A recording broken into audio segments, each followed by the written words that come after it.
Hey, what's up guys? It's Noah here with the CP Gamers, and welcome back to another episode of me working on Endor. So I hope you guys like the time lapse. I put it in the beginning this time like I used to, and I'm sorry once again for the short video last week, but this week we're going to have regular length video right on schedule. So without further ado, let's get right into it. So obviously over here, you can see that not too much has changed. I did work on those little things over there, those little pillars, but we'll get to that later because the big change is over here on the right side. So I've been working on extending the tunnel that's going to lead into the Imperial base that's going to be underground, so that's what it's going to look like. I think I figured out a way to do the walls that I like. Let's see if I can line this up. So yeah, this is what I like so far. The Imperial bases on Endor, they all have these little things sticking out on the side. They're just like little pieces of wall that stick out on the side. And in between them, they have some dark tan parts. So I'm going to put some dark tan there and probably another piece of dark tan up there. But it's going to be pretty patterned like that.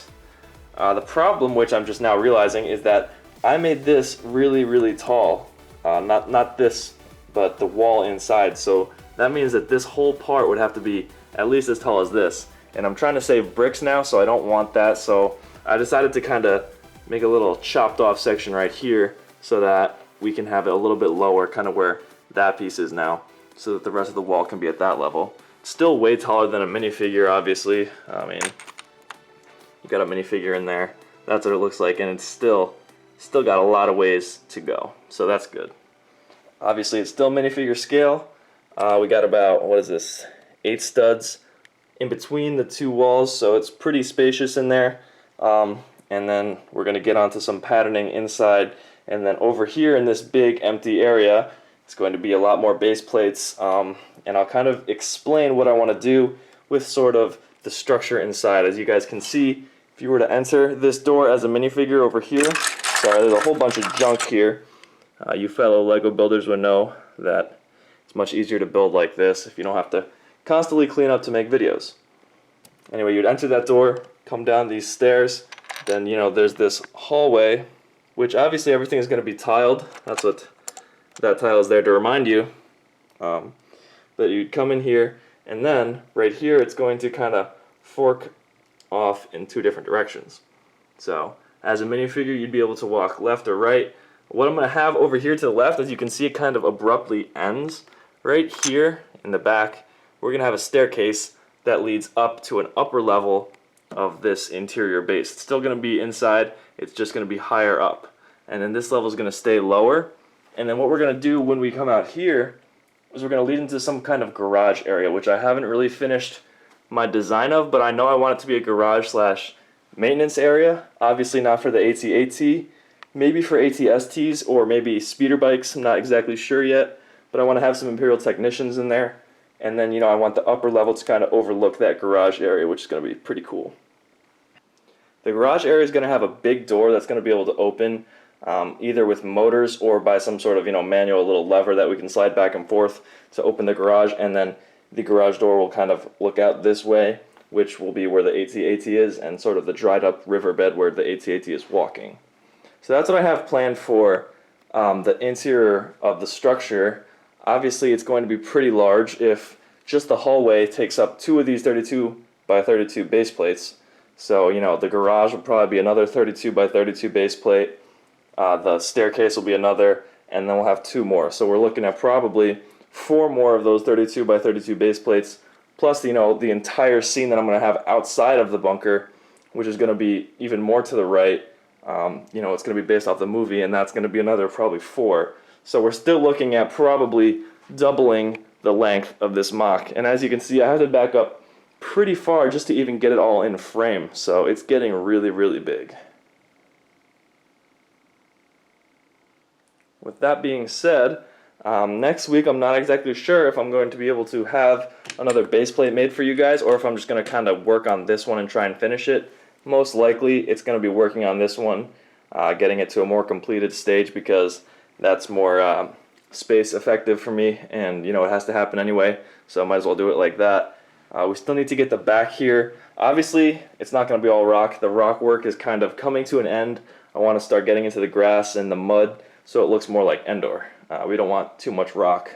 I've had plenty of rock work in past LEGO mocks. I think it's time for that to kind of be done. So then let's come over here and look at what else I've been doing. Oops, tripped on some Legos. But obviously you can see over here that I have two more of these little, I guess I'll show you, these things. So these are the inside of what the trees look like. There's just a whole bunch of snot bricks on the side, and they connect just to a long plate of brown bricks. And that's how I get these trees to work.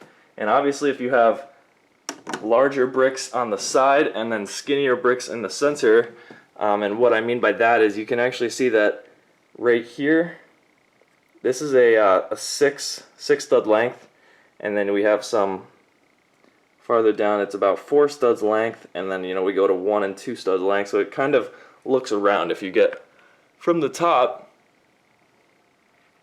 not exactly sure how this looks, but it's pretty round. I mean, it's not perfect, but you don't want it to be perfect, you want it to look organic. So I actually really like this design and how it's coming out. And that's what these pillars right here that I made a whole bunch of, that's what they're used for. They add the little section, the smaller section to the top of the trees. And I know some of you guys were saying last time that the top of the trees didn't look natural enough, so I made sure to go ahead and kind of blend them together so it looks a little bit better. So that's what that looks like.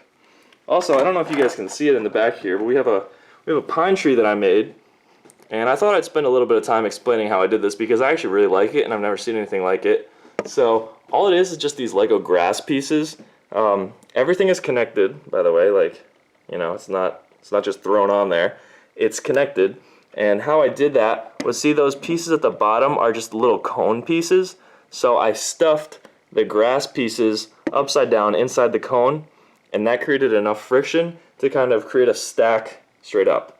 And there's actually 3 pieces of grass, or 3 cones, I'm sorry, 3 cones on the bottom in a triangle shape, and then these long pillars of grass pieces that go up. And then at the very top we kind of hooked them in like you can see right there.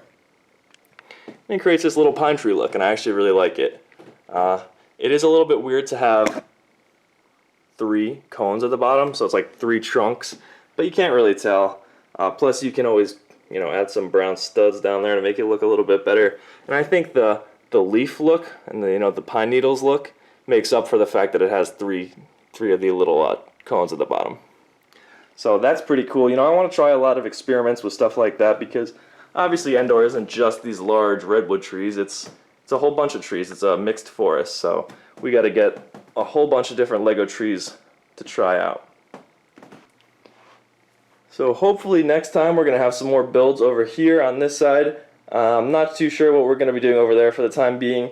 And also up here, we're going to be switching out these for some correct colors, and we're going to be seeing how that actually looks. So let's keep our fingers crossed for that because that's still kind of an experiment at this point, but you guys all seem to like it, so hopefully we will continue with that. Up here, I guess this is worth noting, I have some of these pieces which are pretty new, but my plan is to kind of use them down here so that you don't see these little interlocking studs. So it's just tile on tile and it looks natural. So let me know what you guys think. I'm still open to suggestions for a whole bunch of stuff, even suggestions for the layout of this area. But one section that I haven't really thought too much about is the front of the MOC. You know what I mean? Like there's going to be this long path of essentially nothing so that we can stand up the AT-AT. But in front of that, we're not going to really have, well, we're going to have something, but I don't know what it is yet. So let me know what you guys think about that area, and leave some support by liking and sharing the video with your friends, and I'll see you guys soon with another video.